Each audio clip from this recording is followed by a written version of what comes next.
Bonjour tout le monde. Alors, on va démarrer la séance, la deuxième partie de la comptabilité de gestion. Alors, cette deuxième partie portera sur 3 chapitres.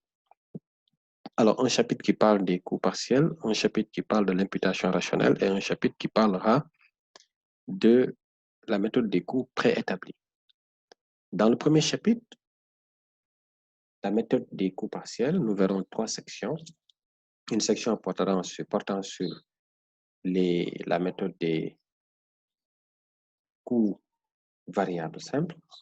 Une deuxième section qui porte sur la méthode des coûts variables évolués et une dernière section qui porte sur le coût marginal.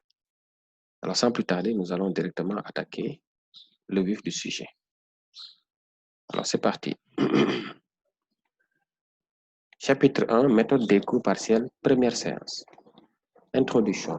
Alors, il faut comprendre que la méthode des coûts partiels repose, contrairement à la méthode des coûts complets, sur la distinction entre les charges fixes et les charges variables, mettant en évidence la marge sur coût variable. Alors, qui permet donc de prendre la décision de maintenir ou d'abandonner un produit. Alors, cette section sera donc scindée en 2 parties. Une première partie qui porte sur les fondamentaux de la méthode et une deuxième partie qui portera sur l'utilisation de la méthode. Alors, fondement de la méthode. La méthode des coûts variables, comme nous l'avons dit, repose sur la distinction entre les charges fixes et les charges variables. C'est quoi un coût variable? Un coût variable, c'est un coût qui évolue en fonction du volume d'activité, en fonction du chiffre d'affaires. Alors, sans qu'il y ait exactement proportionnalité. Mais dès lors que le chiffre d'affaires évolue, le coût a tendance à évoluer aussi bien à la hausse qu'à la baisse. Alors, pour un coût fixe, c'est des charges qui ne varient pas en fonction du volume d'activité, donc qui demeurent à peu près constants, même s'il y a fluctuation du chiffre d'affaires. Alors, nous vous proposons la figure ci-après. Dans la méthode du direct costing simple, il faut comprendre que les charges variables directes dominent largement les autres charges. Donc, la masse globale des charges variables peut aller jusqu'à représenter 80% de l'ensemble des charges. Donc, les frais fixes sont quasi, donc, je ne dirais pas qu'elles ne sont pas importantes, mais il faut comprendre que les charges fixes sont relativement faibles comparées aux charges variables. Et nous constatons ces phénomènes généralement dans le secteur de distribution, où les charges variables sont extrêmement importantes comparées aux charges fixes. Quand vous regardez les grandes surfaces, c'est le cas. Voilà. Alors donc, dans ces genres d'entités-là, la méthode du direct costing simple est la méthode la plus adaptée. Alors maintenant, de cette méthode, on élabore un tableau d'exploitation différentielle, ce qu'on appelle un TED. Alors, qui se structure de la sorte, un TED simplifié, nous avons le chiffre d'affaires, nous avons la masse des charges variables, que ce soit les charges variables d'acquisition et de distribution. Si on est dans une entité peut-être industrielle, on peut l'appliquer aussi en faisant la distinction entre les charges variables de production et de distribution, d'acquisition, de production et de distribution. Voilà, alors on met en œuvre la marge sur coût variable, qui est la différence entre le chiffre d'affaires et les coûts variables et le coût variable total. Donc, c'est pourquoi ici, nous avons C égale à A moins B. Après, nous avons la masse des frais fixes, qui est une proportion relativement faible comparée à la masse des coûts variables. Et de là, on obtient le résultat d'exploitation, qui est la différence entre la marge sur coût variable et les coûts fixes. Alors, concept à retenir. Le taux de coût variable, c'est le rapport entre coût variable total sur le chiffre d'affaires. Le taux de marge sur coût variable, c'est le rapport entre marge sur coût variable divisé par le chiffre d'affaires. Et le taux de profitabilité, c'est le rapport entre le résultat d'exploitation divisé par le chiffre d'affaires. Alors, dans les cas pratiques, on peut vous donner ces aspects-là et c'est à vous de comprendre la formule et de l'appliquer pour trouver l'inconnu. Alors, comme nous l'avons dit tantôt, la marge sur coût variable, c'est un indicateur extrêmement important qui permet de statuer si un produit contribue ou non à la couverture des charges fixes. Alors, dans la méthode du direct costing simple, dès lors que la marge sur coût variable elle est négative, donc il faut abandonner le produit. On maintient les produits qui ont une marge sur coût variable positive. Alors, l'utilisation de la méthode. La méthode des coûts variables peut être utilisée soit pour la détermination de la politique de prix, soit pour la détermination du risque, l'analyse du risque d'exploitation, soit pour l'assimilation par rapport à des prévisions. Alors, d'abord, pour la détermination des politiques de prix. Nous savons que la marge sur coût variable doit couvrir les charges fixes. Donc, un produit est accepté que si la marge sur coût variable dépasse les charges fixes. Or, si vous regardez bien, le taux de marge sur coût variable nous donne la marge sur coût variable divisé par le chiffre d'affaires. Donc, de là, on peut avoir la marge sur coût variable en prenant le taux de marge sur coût variable multiplié par le chiffre d'affaires. Et je rappelle que le taux de marge sur coût variable, c'est ce qu'on appelle le taux de marque. C'est la même chose ici en comptabilité de gestion. Donc, si je prends le chiffre d'affaires, je le multiplie par le taux de marque, j'ai la marge sur coût variable. Alors, celle-ci doit contribuer à couvrir les charges fixes, donc doit dépasser les charges fixes pour que le produit puisse être accepté. Donc, en ce moment, donc ici, donc on peut dire que la marge sur coût variable, qui n'est aussi rien d'autre que le prix de vente fois la chiffre d'affaires moins les coûts variables total, hein, comme nous l'avons vu. Alors, prix de vente multiplié par quantité vendue, ça donne le chiffre d'affaires moins coût variable total. C'est ça qui donne aussi la marge sur coût variable. C'est le même résultat que si on applique chiffre d'affaires multiplié par taux de marque. Ça doit dépasser les coûts fixes. Et de là, vous voyez bien que je peux tirer le prix, donc la formule du prix, et par conséquent, si j'ai la quantité prévue, j'ai les coûts fixes, donc je peux directement, n'est-ce pas, simuler pour avoir, n'est-ce pas, mon prix de vente qui permet de satisfaire cette contrainte. Voilà. Donc, si on a plusieurs produits aussi, c'est la même chose. Donc, chaque marge, la somme des marges doit couvrir les charges fixes. Donc, de là, on peut donc faire des simulations et fixer une politique de prix. Alors, ça, c'est une illustration qui montre que c'est extrêmement important, n'est-ce pas, de recourir à la marge sur coût variable pour la décision du maintien ou d'abandon. Alors, par exemple, supposons en coût complet, nous avons un produit P1 qui présente un coût complet de 150, n'est-ce pas? Un coût complet de 150. Le produit P2 présente un coût complet de 190. Le prix de vente, c'est 200, ici 140. Alors, quand on se réfère au coût complet, le résultat égale chiffre d'affaires moins coût complet.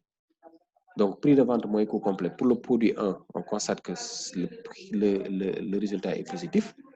Pour le produit 2, 140 moins 190, on constatera que le résultat est négatif. Maintenant, cela ne suffit pas pour décider d'abandonner le produit P2. Parce qu'en réalité, si vous abandonnez le produit P2, il ne faut pas oublier qu'il y a des charges fixes qui sont là. Vous l'abandonnez, vous n'obtenez que 50 de marge sur le produit P1. Et attention, ça sera le produit P1 qui va supporter l'intégralité des charges fixes. La partie qui était supportée par le produit P2 sera supportée ainsi par le produit P1. Et donc, ça peut dégrader le résultat que vous espérez. Alors, pour décider du maintien ou d'abandon, il faut regarder ces valeurs. En matière de direct costing simple, on regarde maintenant la marge sur coût variable. Si elle est positive, ça veut dire que même si le produit présente un résultat déficitaire, le produit concourt à couvrir une partie des charges fixes. Et l'abandonner, ça devient délicat. Donc ici, en coût complet, la vente des produits P2 est une perte. En effet, si l'entreprise décide a priori d'abandonner ce produit P2, elle risque de faire supporter toutes les charges fixes au produit P1. Et le résultat, par la suite, va diminuer. Donc, c'est ce que vous avez ici. Hein. Voilà. Donc, il faut faire très attention et regarder bien. Voilà, éléments considérés. Avant abandon et après abandon. Donc, vous voyez, avant abandon, le résultat global fait, même s'il y a une perte sur le produit P2, on a un résultat global de 25 000. Mais en abandonnant P2, qu'est-ce qu'on constate? On constate que le résultat devient égal à 5 000. Donc, on passe de 25 000 à 5 000, le fait de décider d'abandonner P2. Donc, il faut faire très attention. Alors, indicateur d'appréciation du risque d'exploitation. Alors, on en a plusieurs. Un, le seuil de rentabilité, que l'on appelle le chiffre d'affaires critique. C'est le niveau d'activité qui donne un résultat égal 0. Voilà, donc il faut retenir que le seuil de rentabilité, c'est le niveau d'activité qui donne un résultat nul. Alors, il peut être exprimé en valeur ou en volume. En valeur, le seuil de rentabilité égale coût fixe divisé par le taux de marge sur coût variable. Et vous obtenez le seuil de rentabilité, le niveau d'activité qui donne un résultat 0. En volume, le seuil de rentabilité, donc ça dit que les ventes en volume, égale coût fixe divisé par la marge sur coût variable unitaire, qui est obtenu en prenant la marge sur coût variable globale divisé par la quantité vendue. Alors, le point mort. Le point mort représente la date à laquelle le seuil de rentabilité est atteint. Alors, je rappelle qu'ici, il faut faire attention parce qu'au niveau du seuil de rentabilité, bon, ça va, on verra ça plus tard de toute façon. Alors, ici, le point mort, il indique la date à laquelle le seuil de rentabilité est atteint. Alors, deux cas sont à identifier. Le cas où l'activité de l'entité est régulière et le cas où l'activité de l'entité n'est pas régulière. Régulière, ça veut dire quoi? Ça veut dire qu'on a la même tendance de vente sur tous les mois. Donc, pour le cas d'une activité régulière, on va dire le chiffre d'affaires est atteint sur 12 mois, donc le seuil de rentabilité est atteint à quelle période? Et on détermine des X qui représentent la période. Maintenant, il peut y arriver que l'entité soit en congé ou ferme ses portes pour une période donnée. Donc, cette période de congé, il faut l'enlever de ces mois. Par exemple, s'il y a un mois de congé, donc on va mettre le chiffre d'affaires est atteint sur les 11 mois. Et maintenant, le seuil de rentabilité sera atteint à quelle date? Voilà. N'oubliez pas, le décompte se fera à partir du début d'exercice. Maintenant, dans le cas où l'activité est irrégulière, donc ce qui veut dire que les ventes sont saisonnières, quoi, hein, donc on n'a pas les mêmes tendances tous les mois. En ce moment, il faut passer par le cumul des ventes et encadrer le niveau de seuil de rentabilité. Une fois que vous déterminez le seuil de rentabilité, c'est à vous maintenant de faire l'interpolation linéaire pour déterminer ce seuil de rentabilité. Voilà. Alors, indicateur d'appréciation du risque toujours, la marge de sécurité et indice de sécurité. La marge de sécurité ne représente que le chiffre d'affaires qu'on peut sacrifier sans tomber dans la zone de perte. Le chiffre d'affaires qu'on peut sacrifier sans tomber dans la zone de perte. Donc, marge de sécurité est mesurée par la différence entre seuil de chiffre d'affaires et seuil de rentabilité.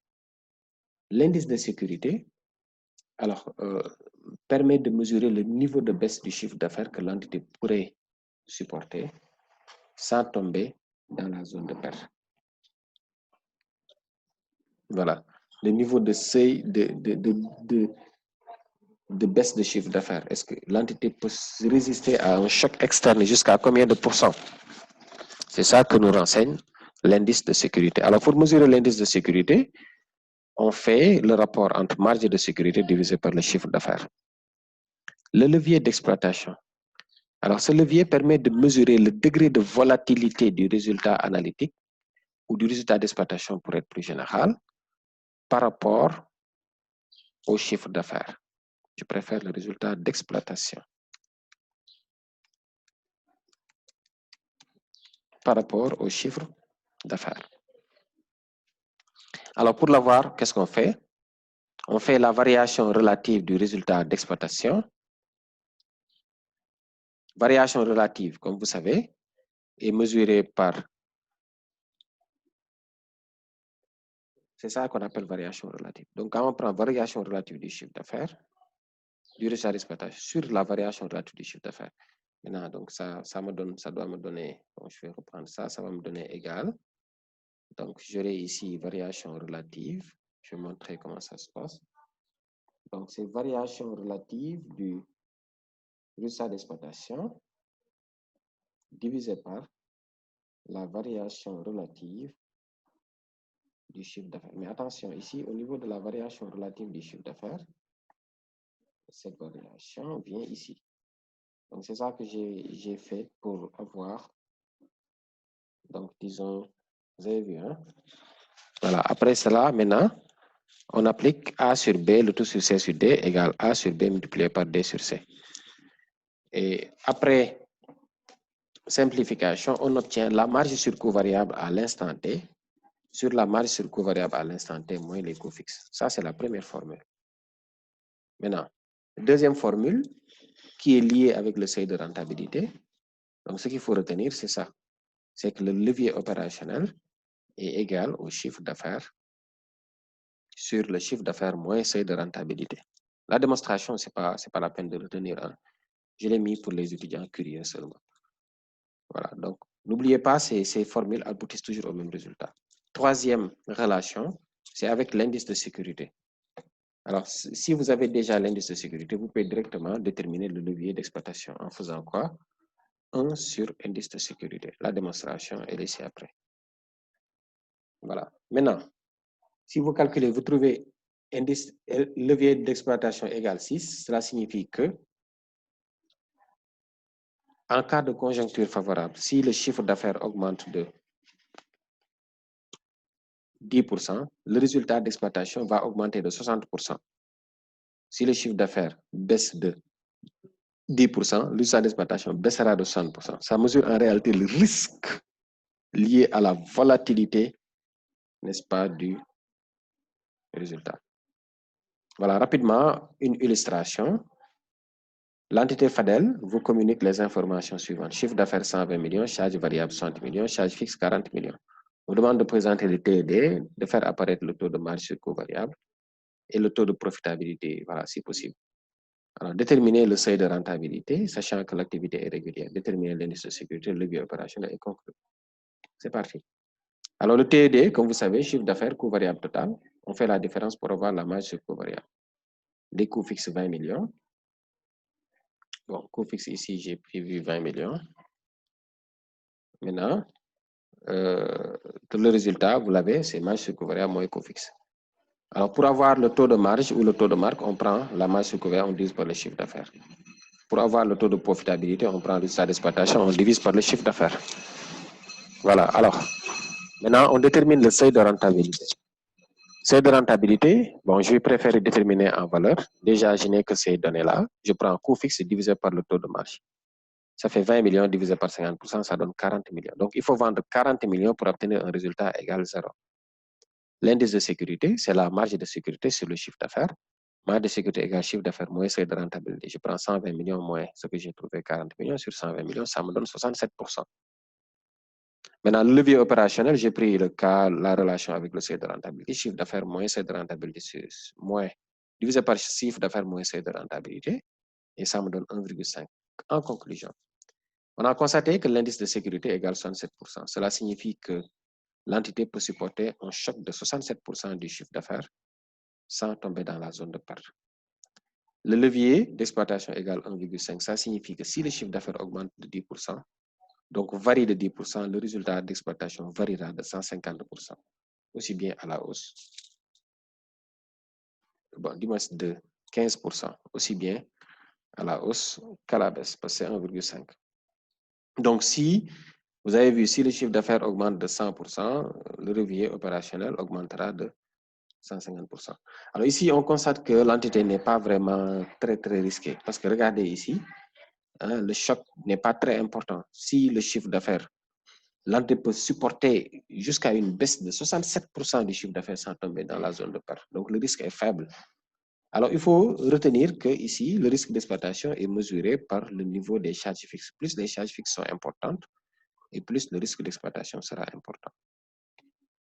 Voilà, alors l'assimilation des prévisions à partir de la formule de seuil de rentabilité. Donc, cette formule coût fixe divisé par seuil de rentabilité, on sait que c'est marge sur coût variable qui est égal à coût fixe. Donc, marge sur coût variable égale chiffre d'affaires, n'est-ce pas, multiplié par le taux de marge égale coût fixe. Donc, on aura quoi? Chiffre d'affaires critique égale coût fixe divisé par taux de marge. Maintenant, ça donne pour un résultat égal 0. Mais pour un résultat donné, si je veux le chiffre d'affaires nécessaire pour avoir un résultat désiré, qu'est-ce que je fais? Je prends le coût fixe, je l'additionne au résultat désiré divisé par le taux de marge. Si maintenant, j'ai un résultat donné, on me demande d'obtenir, donc de calculer le chiffre d'affaires nécessaire, Si les charges fixes varient, augmentent, donc je prends ici les nouveaux coûts fixes plus le résultat obtenu à l'instant 0 divisé par le taux de marge, ça me donne le chiffre d'affaires nécessaire. Maintenant, si les charges fixes ne bougent pas et que le chiffre d'affaires varie, donc l'impact sur le résultat sera mesuré par variation du résultat égale taux de marge multiplié par variation du chiffre d'affaires. Voici, mes chers, en résumé, ce que j'ai prévu pour, n'est-ce pas, la partie des coûts variables simples. Donc, le direct costing simplifié. Alors, certainement, dans les séances de visioconférence, nous aurons l'occasion de débattre sur certains points et de revenir en détail sur certains points. Je vous remercie de votre aimable attention et je vous donne rendez-vous la prochaine fois. Merci à tous. Merci. Allez, au revoir.